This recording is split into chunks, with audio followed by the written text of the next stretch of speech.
I'd like to welcome to the virtual stage Tadhg Kelly from Seattle to chat about designing engaging VR and AR games. Are you there, Tadhg? Hello. Hey, sorry. Hey, how you doing? Thank you for joining us. Yes, hello all the way from Seattle, where it is a mere 8:50 in the morning. I'm also running a little competition here in the background for like coolest possible background because I have my wine collection here because I'm doing a presentation from my garage. And thanks for having me. You're very welcome. You're very welcome. And what I'm gonna do for you, I'm gonna clear off, but I'll keep my eye on the Q&A questions, and I'll come and join you at the end. So okay, cool, great. So I'm just gonna fiddle with this and see, make sure it works and stuff, and then we'll go from there. So okay. Okay, so hope everybody is in good form. And okay, so can we all see that okay? Yes, definitely. Yeah. Okay, great. Yeah, perfect. Thanks. We're not having that ugly screen sharing thing sort of sitting in the way. No, we're all good. We're all good. Okay, great. So yeah, just as a brief bit of background, I'm Tadhg Kelly. I have the weirdest, hard to pronounce name in the industry, probably. A lot of people end up calling me Tag or Todd or something like that, but it's fine. I've been in games for 20 years. I worked in the UK for an awful long time. I was a designer at Lionhead, a bunch of other places like that. I did a lot of consulting. I used to write for Edge magazine and such.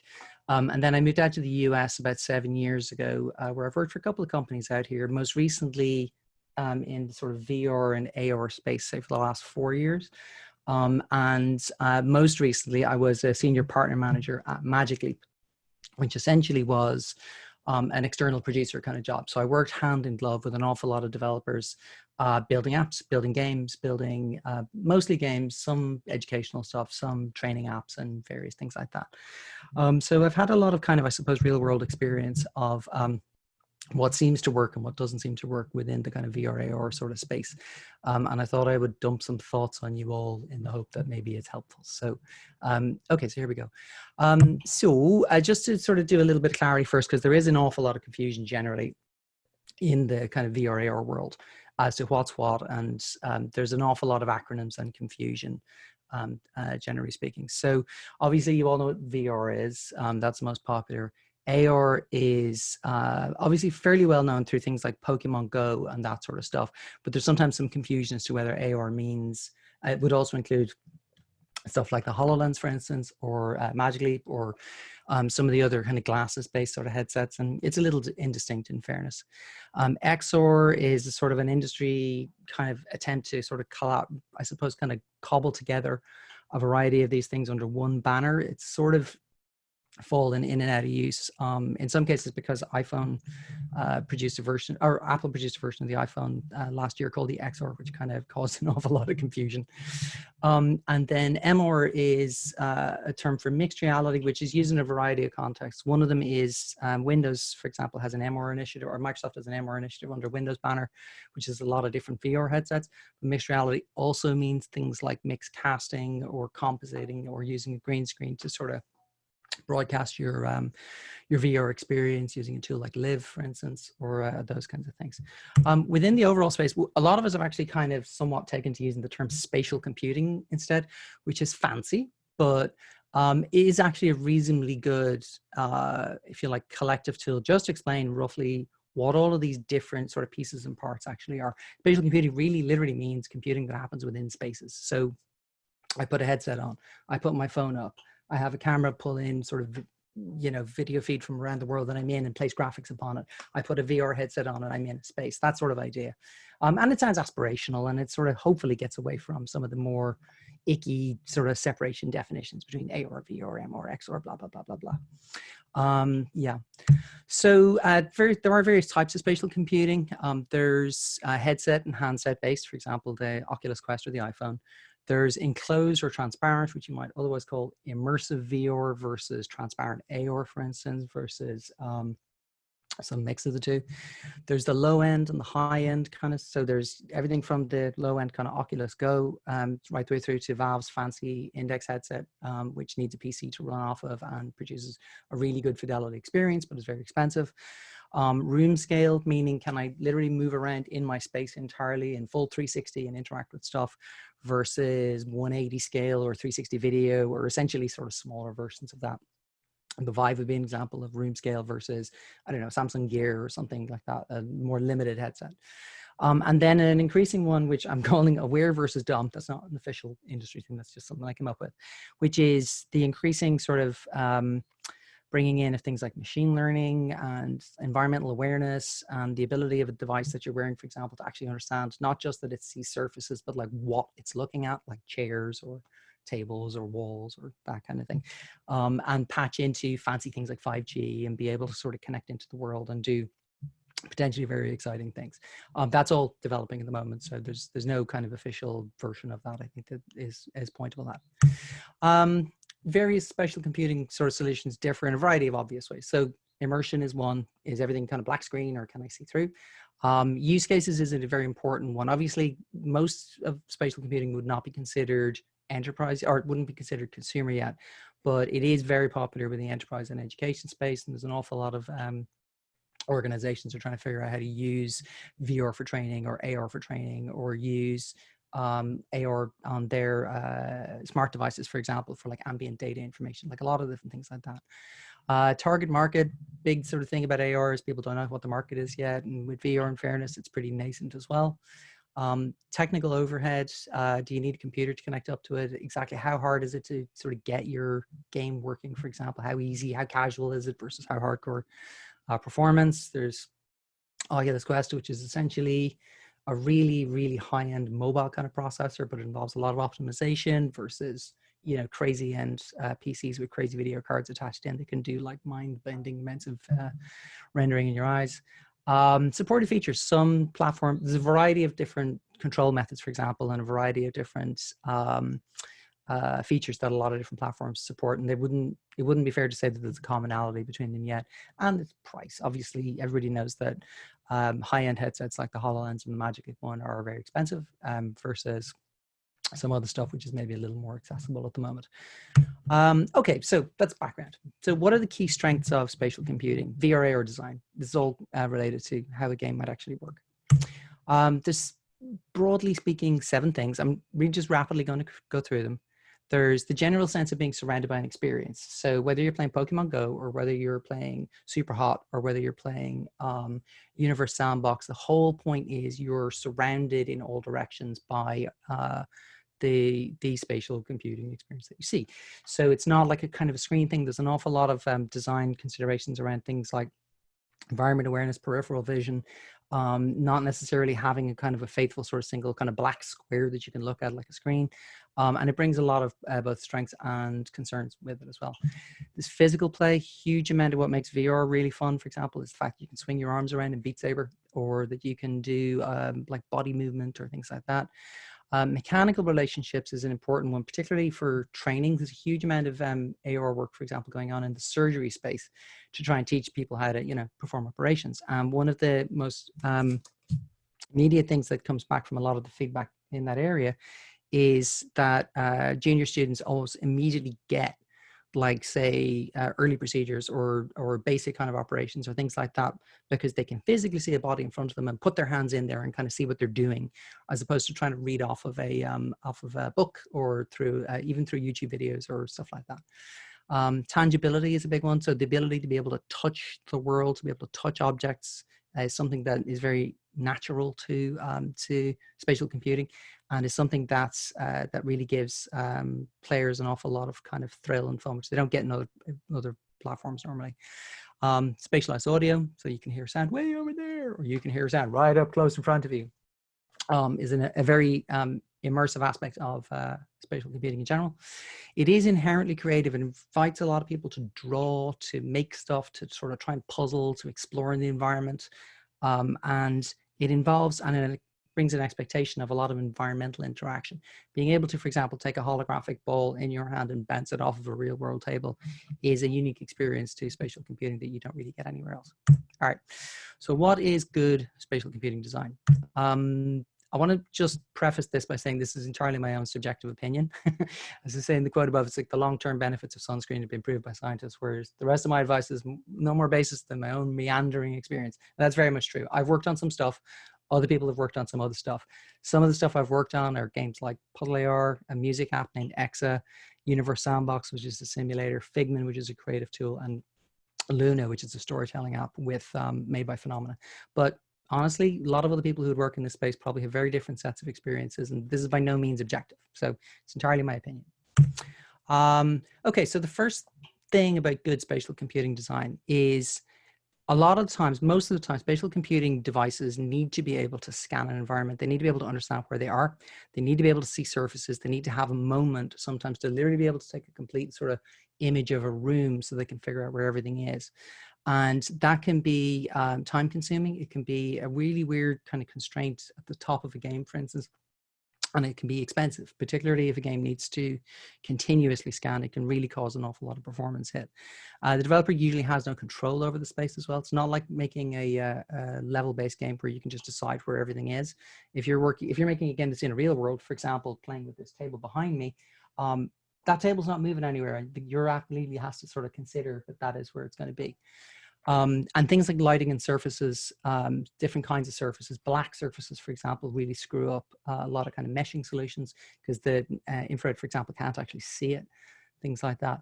And so it's important to keep some design principles in mind. One of the big ones is figuring out how to anchor your game is generally very important. And by that, I mean establishing an origin point, establishing an object somewhere in the space that's going to act as 0, 0, 0 that many other objects will refer against, which is a way to get around some of the more expensive aspects of meshing.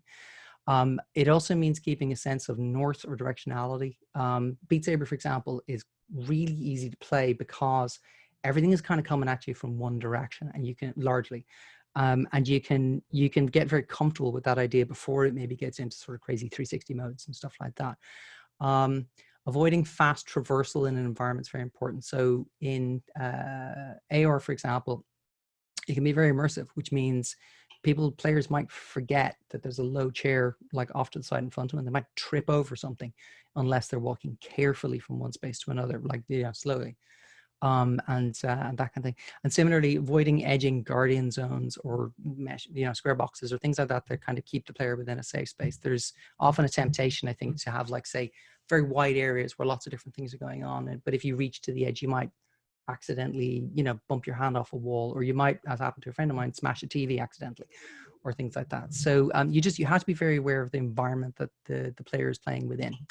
A good example of anchoring, just as enough chance, is Luna Moondos Garden by Phenomena, which is a game that I worked on at Magic Leap.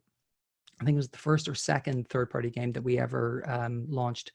But it needed to be able to anchor itself. It needed to be able to figure out where the floor was, and it needed to be able to figure out where the space was to be able to place all of these kind of storytelling elements.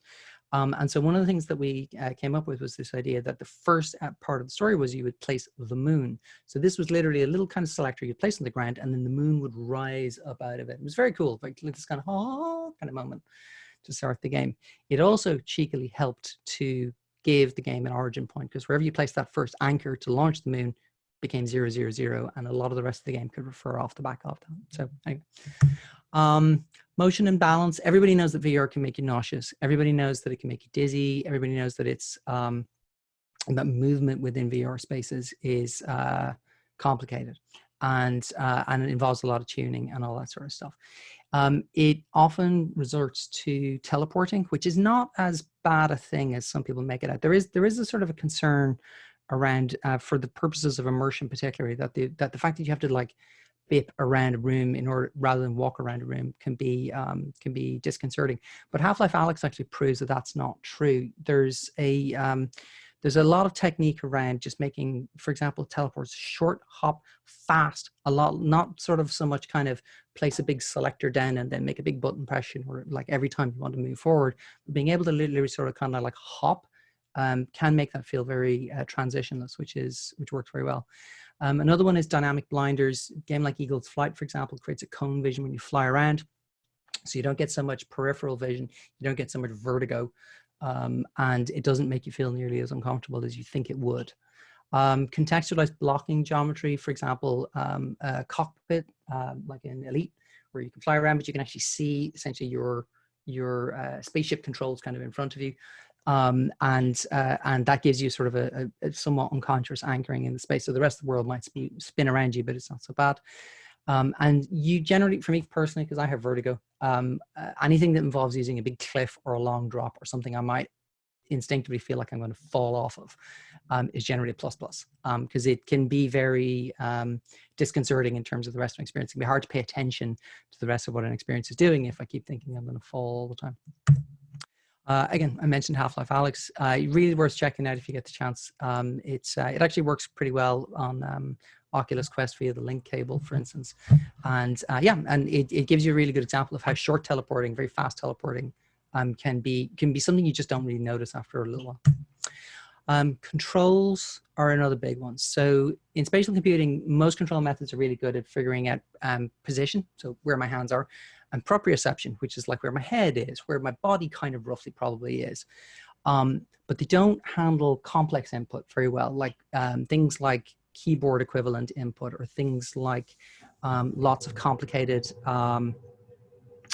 motions, or that kind of stuff. Anything that involves abstract kind of input tends to be rather tough. And additionally, users often struggle to find triggers or bumpers, or the fancy little kind of extra bits that they use in the controls.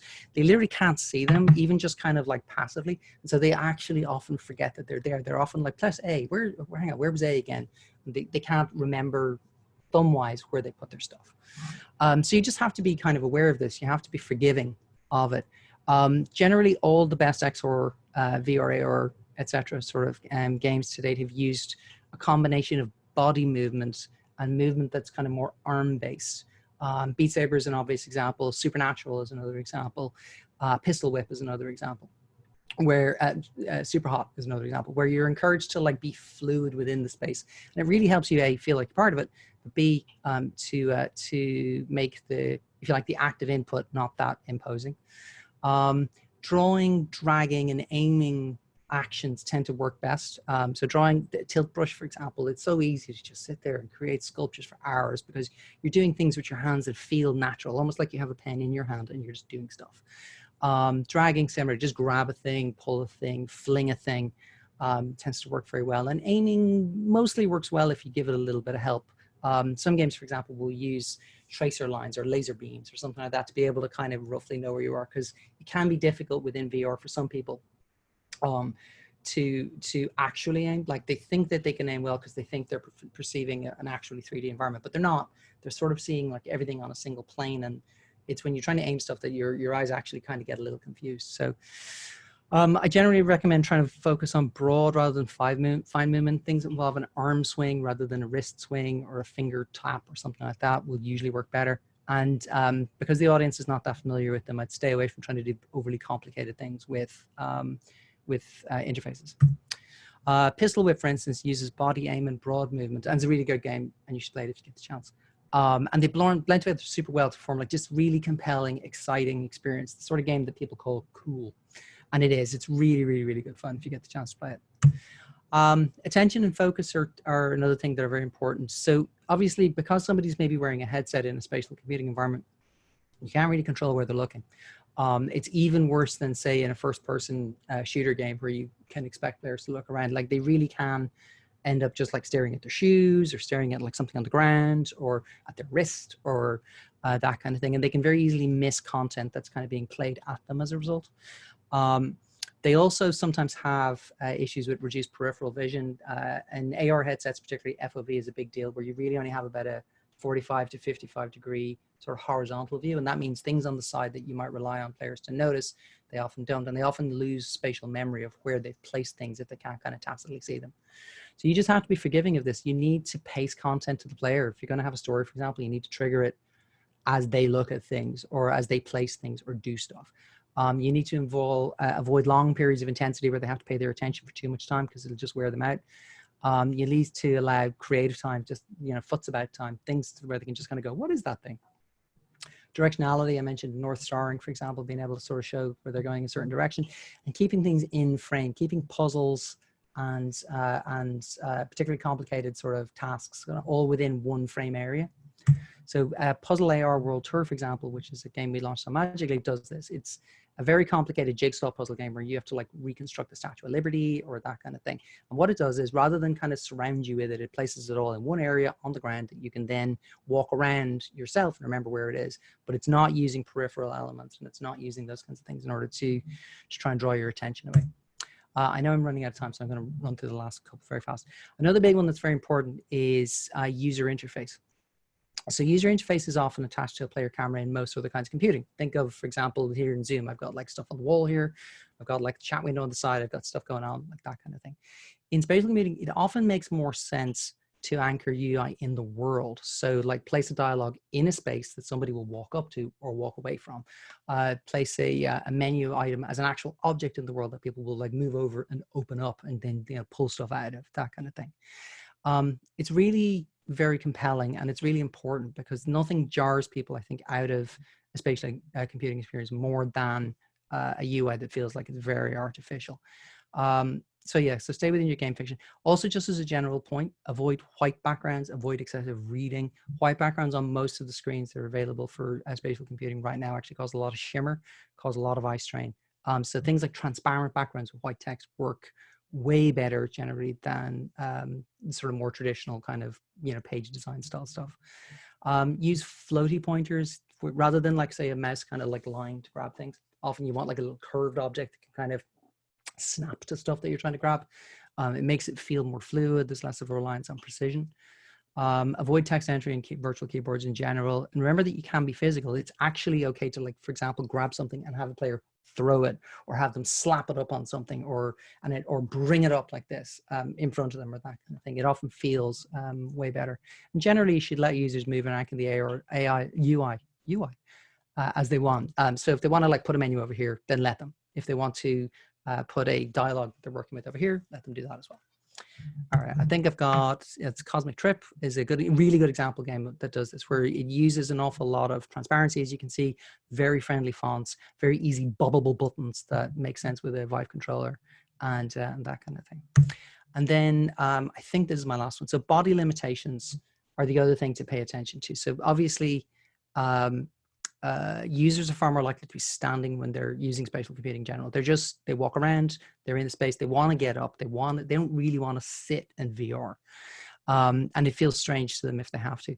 But you have to account for the fact that people are not fit. You have to account for the fact that people might get back pain if you make them do overly flexible things like twisting around all the time. I get a lot of back pain from some games, for example. I'm just like, oh my God. You really need to incorporate things like cooldown periods. So if you have like a really rapid shooting or swinging sort of bit, you can't have that be the entire game all the time, because you'll give people heart attacks. And to give them a chance to like breathe and sweat and generally kind of wipe themselves off. And lastly, and I don't want to get into it too much because it is a complicated topic, but it is very important to think about accessibility concerns, because not all users are built the same way. Not everybody's the same size. Not everybody has the same capabilities. Not everybody has the same ability to do the same thing as like, for example, I might do, or that kind of do.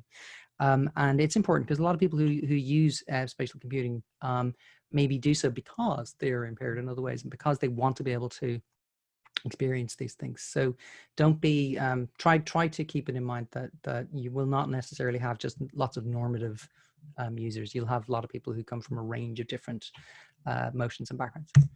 And Supernatural, which is a fitness app, is, by the way, just a really good example of a game that uses physical motion and physical activity. It's based on intensity. So it's a lot of like, oh, dude, swing this back and forth.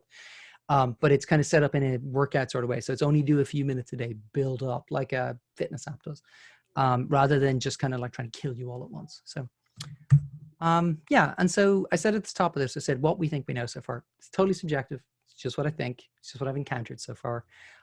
There is no better advice than saying build things, try them, see what works. An awful lot of testing is needed with anything to do with this kind of stuff. An awful lot of like, well, okay, in the real world, is this actually good? And yeah, and I encourage you to experiment as much as you possibly can. Okay, that's it. Wonderful. Thank you very much, Tadhg. That's great. I'm just going to fade back into view now and join you back Sure, in our sure. studio. That was great. Thank you. And you know what? We're okay for time. We've got a couple of Oh, minutes for questions, and we've got okay. we built in some minutes, built in a few minutes for questions, and we've had loads. So I hope you don't mind. I'm Nice. going to grab Yeah, these from go the for it. box and pop them away. So, an anonymous attendee asks about motion sickness. Does Mhm. creating focus points help avoid vertigo? As a person with vertigo, having distinctive, clear focus points in real life helps. So I wonder if it's the same in VR. Yeah, I think that's true. I think it's kind of, it's like if there's, think of it like this though. When I said that, like the user, the one thing about the spatial computing type user is they can end up looking in any kind of direction. So it can be quite hard to, for example, reliably have them look in one direction. And it can be, there's a lot of tricks that involve things like light, same as you get in first person level design, lighting and indicators and audio to maybe kind of pull their attention over to certain things. Generally maybe sort of using kind of darker lighting for the sort of lower areas. If, for example, you're standing on a cliff, like maybe that I can't actually see the complete extent of what I might fall into would be helpful. And things like that to maybe give an impression of the fall without actually having my eyes go, how deep is that? Oh my God, kind of thing. Yeah, it's incredible, isn't it? The challenges of developing for VR, where it's rare to have a form of entertainment where if you get it wrong, you can make your customer physically sick, and that Right. kind of that makes you think One quite a lot thing, about. one thing that I would say though is, just as a sort of a thing, is the motion sickness problem really exists more for VR specifically. I used Magic Leap I was there for 2.5 years, and I would work on all sorts of apps and all sorts of experiences. Half of them half built, and in builds that were broken and stuff like that. And I would never experience any kind of motion sickness or nausea at all. I think it's because my brain can tacitly understand that it does still see real world behind whatever I'm looking at. And so I always know that where the floor is. I always know where the wall is. VR specifically, I think, is the one that has the real motion sickness issue. Right. Um, some other questions here. In fact, plenty. So let's see what we can do here. I'm going to skip ahead to a question from another anonymous attendee that says, a lot of rules from the early days of VR, the kind of first Rift and Vive and so on, development, they now seem to be relaxed. Things like it must be 90 frames per second, and the notion that free movement would definitely cause motion sickness. Now we have the Quest at 80 hertz, and free movement is more common. What other rules do you see changing as we learn more about the medium? I think there was a big thing 3 or 4 years ago where everybody was like, you have to be room scaled or bust. There was a huge one where it's like, if you didn't, it was very elitist. Like if you didn't have like the full on Vive rig with the 1080p and or the whatever NVIDIA card and all that kind of stuff, then like you weren't doing real VR. That was, I think, sort of more of a, it was almost like an ideological kind of point.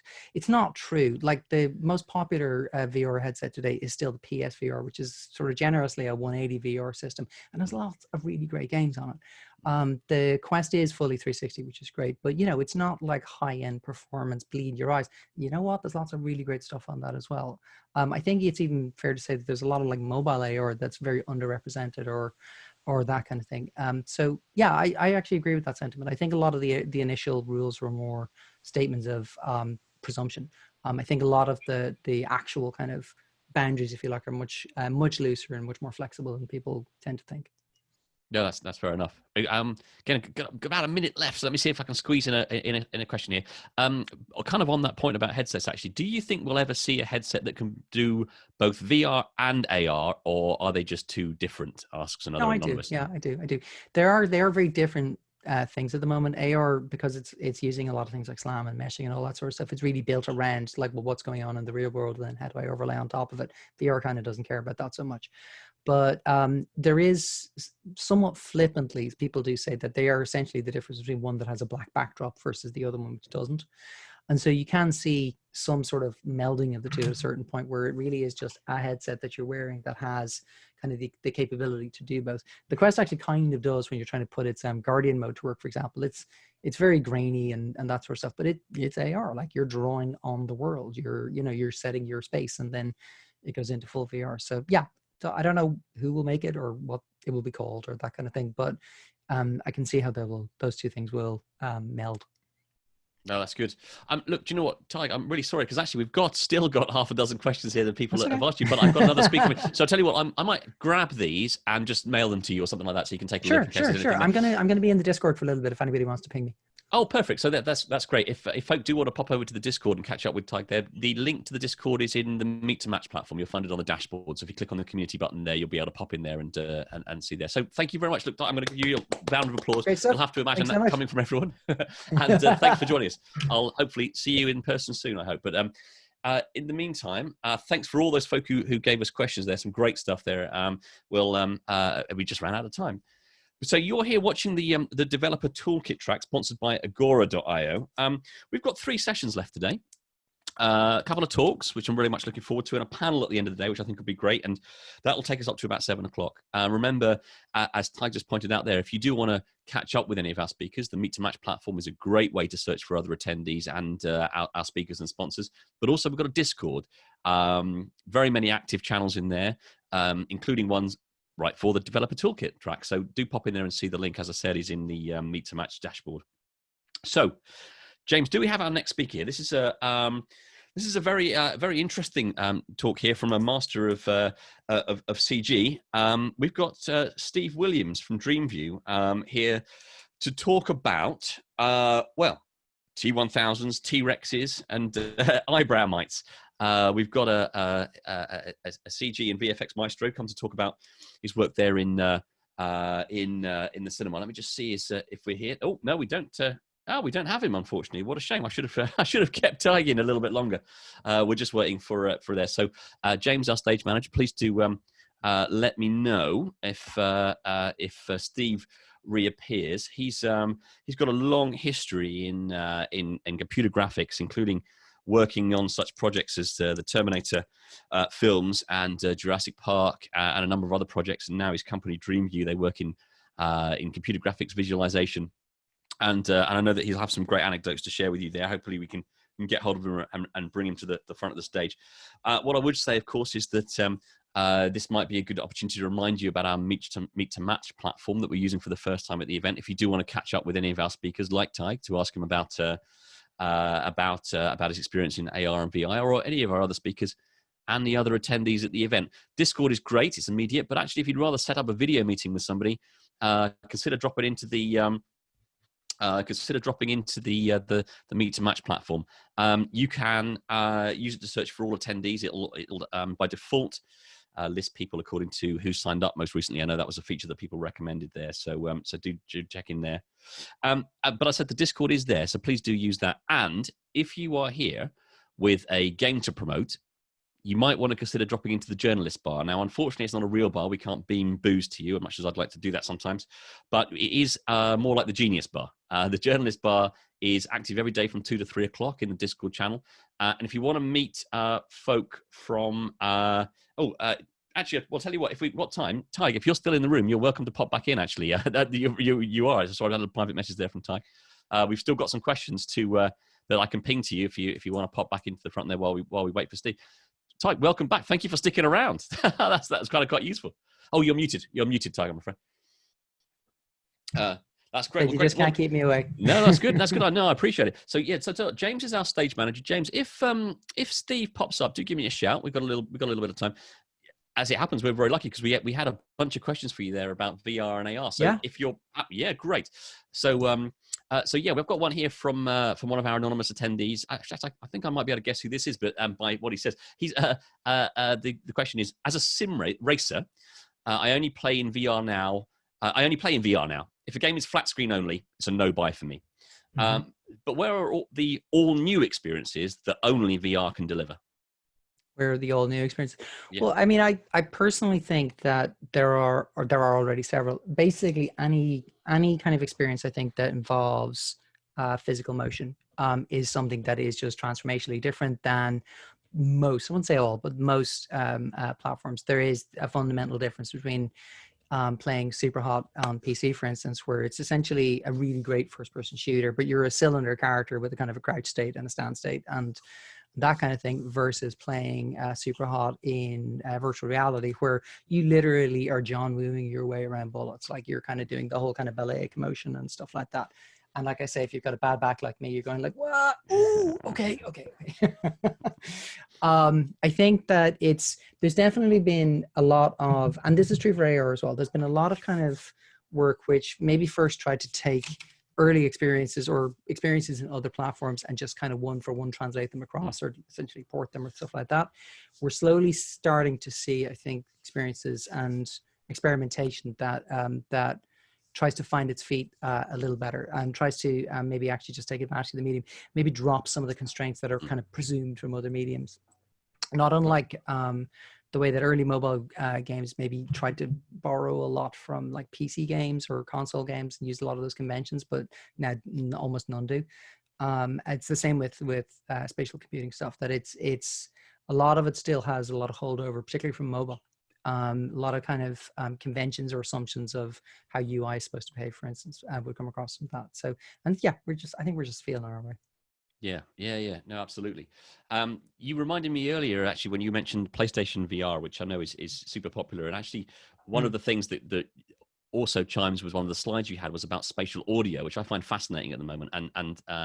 And VR is really showing the way in what 3D audio and virtual surround sound and things can do. And I'm fascinated by that. Looking at what PlayStation 5 is going to do sounds incredible, actually, with the number of sound points they're going to have. Yeah, and it's one of those things that it like there's a long history of audio people telling us that they're like underrepresented and not like people always forget about how important sound is and all that sort of stuff, and that is very much true. And specialized audio particularly more so. There is a really weird joy to literally kind of say, for example, physically walking over to a character because you can't quite hear what they're saying, and then you get up close and they go, "Oh hey," or that kind of thing. And it's one of the just like it is in other formats, it's one of the things that really kind of pulls you into a space. We had an app, for example, that I helped, it's not a game, but that I helped kind of get working on magically, called Exa, which is a whole music making sort of suite. And you literally create like pianos and drums and various chimes and all that sort of stuff. And you have 1,000 different audio controls to record and loop songs and loop tracks and stuff. And the entire thing is pretty spatial. So like you're up to your piano going bing, and then like you move away and here's your drum over here and you go bush, stuff like that. And and it's very compelling. Watching a whole band essentially play in your living room is crazy. I'm just going to carry on with the questions for now. So Lee Walker asked the question. This is about AR specs, actually, I guess. Have you seen the Glow or the Nreal AR glasses that are coming out? And if so, do you think... No. Oh, okay, fine. No, I know of them, though. Sorry, go on. Yeah, sure. Well, the question was going to be... the question actually there is, do you think that those are will bring AR into the mainstream? But I guess it leads to a broader question, which is... about AR and about people's sort of understanding of AR. Obviously, there's AR on phones and things. What do you think is going to make AR more mainstream? So I actually think the biggest gap that both this applies to VR somewhat as well, but the biggest gap that whole sector needs to address is control method.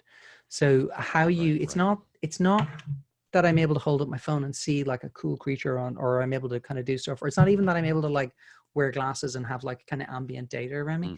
It's what do I actually do with it once I'm there? Like, and more importantly, how do I do things like once I'm there? And there's a number of different kind of attempts at figuring out how interaction should work. Everything from like hand recognition through to more complicated controllers, through to there's a couple of pretty interesting fringe devices like the Tap, which is an actual kind of keyboard thing that you put on your hand in order to sort of like tap out sort of sequences and stuff like this. I don't think anybody's got a good solution for it yet, but it is the thing. It's the analogy that I always make is the thing that made iPhone, I think, different from all phones that came before, other than the fact that it's cool and it's Apple and whatever, is that it was the first mass device that had real finger tracking that worked very, very well and didn't need styluses or keys or like, abstract kind of inputs like that. And personally, I think spatial computing's kind of challenge is similar. It's like we have to figure out a way to get over the input gap and be able to really kind of help users actually figure out what to do in the space. Once we do that, everything else I think will fall into place eventually. But we're kind of standing at the edge of it at the moment. We don't have a good answer for it yet. Yeah. A question here from Romy Barriger. Back into VR now, talking about that. How is it possible to make a player feel different densities, if you like? Perhaps that they're swimming or they're inside a jello environment, gravity, heaviness, floating. Can you simulate those things in VR? That's an interesting question. I've never heard that one before. I I think, I mean, this is just off the top of my head. Obviously, you cannot add you can't add weight to the player. You can't go right Yeah, now. right, Put on right, like right, right. right. But you could potentially, I suppose, use you know, some visual effects or some shaders or something like that, maybe to sort of show streamers. You know, if I move my hand in an environment, maybe I see like after echo or that kind of thing, to at least kind of give some sense of roughly what that is. I would be worried about that making people dizzy. Yeah, But that kind of thing, and floating as well. Yeah, it's you have to be careful. Like if I, again, go back to the Vertigo example, if I was a virtual character floating on the waves in a diving game or something like that, you know, I like, it means that the environment, the horizon, will be doing this up and down in front of me to some degree and all the time. I think I'd get pretty nauseous pretty quickly. Yeah. So yeah, it's an interesting challenge. I don't have a good answer for that at all. And in fact, do you know what? I feel bad because I've completely forgotten the name of the project, but there is a VR experience in a space station, isn't there, where you move around and Adrift, the way that's yeah. it, yeah. And is that the one where they you have to sort of pull the environment around you because you're kind of moving through space or something? Yeah. Like where you're kind of like, and it can be challenging. I mean, the one thing that maybe people say about that game sometimes is that it's kind of hard to grok what it is you're supposed to do, because it is very like, do a thing, no, you're dead. But you do sort of, you have that kind of spatial motion where you're literally sort of like, you know, dragging yourself around the space, and that can help to make you not feel quite so crazy or quite so dizzy. Also, weirdly, maybe because you're so high off the earth, like the vertigo effect is not the same as like, I'm going to fall into that. It's more like, oh, there's a planet. Yeah. No, that's good. Look, Tadhg, I really appreciate you coming back in. Actually, Sure. we've got a few more for questions for you, but I have the word from our stage manager that our next guest is here. Great. So what I'm going to suggest, and I really appreciate you doing a few more minutes because that's great. And actually, I should say the audience, thank you very much, folks, for all your questions. Clearly, really engaged with this. There's loads more here. I'm going to send those to you, Tadhg, because there's some great questions in there. But folks, do hop over and see if you can grab Tadhg in one of our other meeting platforms. Thank you very much. Appreciate it. And like I said, I will raise a glass next time I see you in person, which in Seattle. In 2025, absolutely. Yeah, right. Take care. Yeah. Thank you. So, folks, thank you very much. And thanks for all your questions there on VR and AR. It's great to have a chat with Tadhg there and share some of his experiences.